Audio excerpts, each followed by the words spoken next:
I'm not Sigma.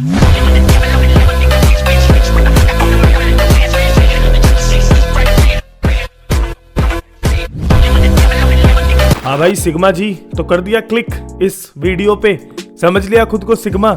देखो यार, तुम तो सिग्मा हो ही और तुम इससे बहुत आगे निकल भी जाओगे, लेकिन मेरी एक छोटी सी रिक्वेस्ट है तुम सभी लोगों से।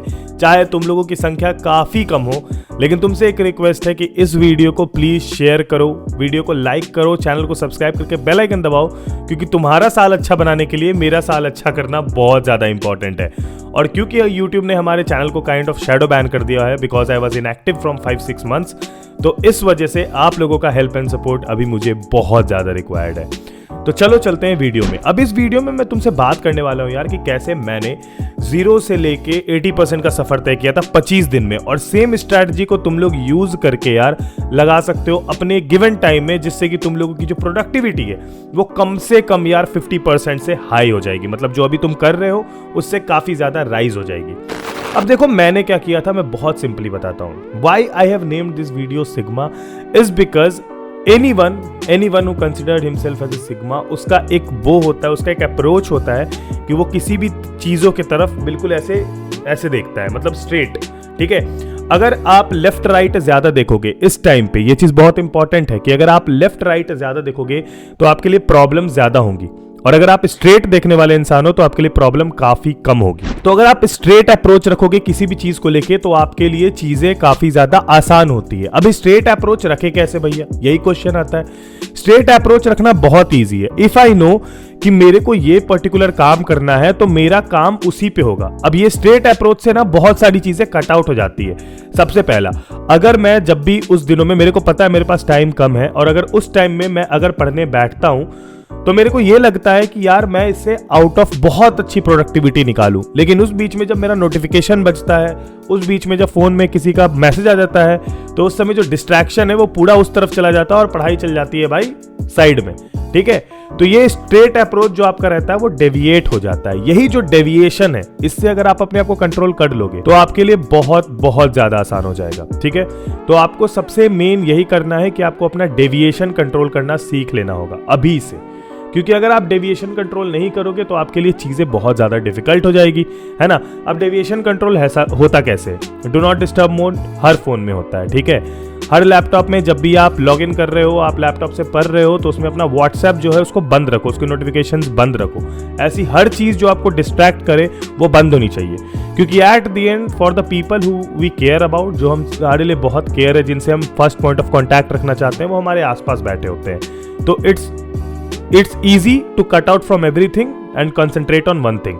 ठीक है, मैं बोलूँगा 25 दिन में मेरी हाईएस्ट प्रोडक्टिविटी निकलने का जो रीज़न है वो यही है कि मैंने हर चीज़ से कट आउट करके अपने आप को पूरी तरीके से सिर्फ उस तरफ फोकस किया था। तो ये चीज़ अगर आप करते हो तो आपके लिए चीज़ें बहुत आसान हो जाएगी, और ये सबसे बड़ा टिप होगा to get the maximum productivity. Now अब एक चीज मैं तुम्हें बता दूं, ये जो है ये बहुत इंपॉर्टेंट है कि आपने एक दिन में कितना पढ़ा ये आपको पता होना चाहिए, और अगले दिन आपको कितना पढ़ना है ये आपको पता होना चाहिए। ये पता होने से आपकी जो क्लैरिटी है ना वो बहुत ज्यादा बढ़ जाती है, मतलब एक्सट्रीम लेवल पे बढ़ जाती है। अगर आपको पता है कि आपने आज इतने इतने टॉपिक्स किए, इतने इतने चैप्टर्स किए, अगर रात में आपको पता है कि आप सेटिस्फाइड हो, तो अगले दिन का प्लान आप उसी समय बनाओ कि अगले दिन मेरे को इतने इतने चैप्टर्स करने हैं, और रात में आप उस पर टिक लगाओ कि मैंने उतनी चीजें की या नहीं की। ठीक है, जो चीजें नहीं की उसको तो आपको आगे फॉरवर्ड करना ही है, लेकिन अगले दिन का जो टारगेट होगा वो पिछले दिन से थोड़ा ज्यादा होगा, यानी कि अल्टीमेटली आप पे लोड बढ़ता जाएगा। और जब लोड बढ़ता जाएगा तो आपको समझ आएगा कि I have to complete my target. Daily target जो मैं बना रहा हूं उसको कंप्लीट करना बहुत कंपलसरी है। मैंने यार डेली टारगेट्स काफ़ी ज़्यादा बनाए थे, और ये डेली टारगेट्स जब भी डेली अचीव करता था तो मैं अपने टारगेट्स को बढ़ाना शुरू कर दिया था, जिससे कि वो 25 दिन में सिलेबस कंप्लीशन के साथ साथ स्कोरिंग बहुत ईजी हो गया था मेरे लिए।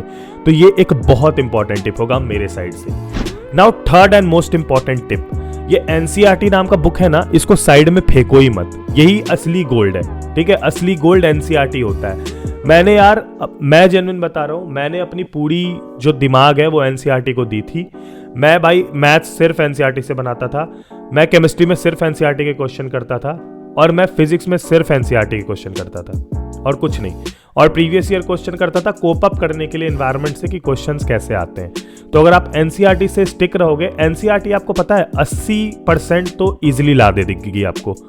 अगर आप एनसीईआरटी को पूरा कर लिए ना तो वो 80% तो आपको इजीली लाके दे देगी थ्योरी में, ठीक है। बाकी के 20% आपके प्रीवियस ईयर क्वेश्चन से कवर अप हो जाते हैं बहुत आसानी से। तो आप एनसीईआरटी पे फोकस्ड रखो और वो 80% को आप क्लियर करो। बेस और पिलर एनसीईआरटी बना देगी, प्रीवियस ईयर क्वेश्चन टैकल भी कर लोगे अगर उतना कर रखा है तो जो रेफरेंस बुक्स है ना, नाम नहीं लूंगा किसी के, सब अच्छे होते हैं, लेकिन रेफरेंस बुक को ऐसे बंद करो और ऐसे इतनी जोर से फेंको कि बिल्कुल साइड में चले जाए वो, ठीक है। कि अगले साल किसी बच्चे को चिपका देना कि लो भाई ये पढ़ो तुम, ठीक है। शुरू से रेफरेंस बुक अगर आप शुरू से पढ़ते हो ना तो वो काफ़ी ज़्यादा अच्छी होती है, मतलब आपको काफ़ी ज़्यादा हेल्प देगी। बट अगर आप रेफरेंस बुक बोर्ड के टाइम पढ़ रहे हो, जब तुम्हारे पास साले 40 दिन बचा हुआ है, उस समय तुम रेफरेंस बुक लेके बैठ रहे हो, तो क्या होगा? कुछ भी नहीं होगा उससे, ठीक है।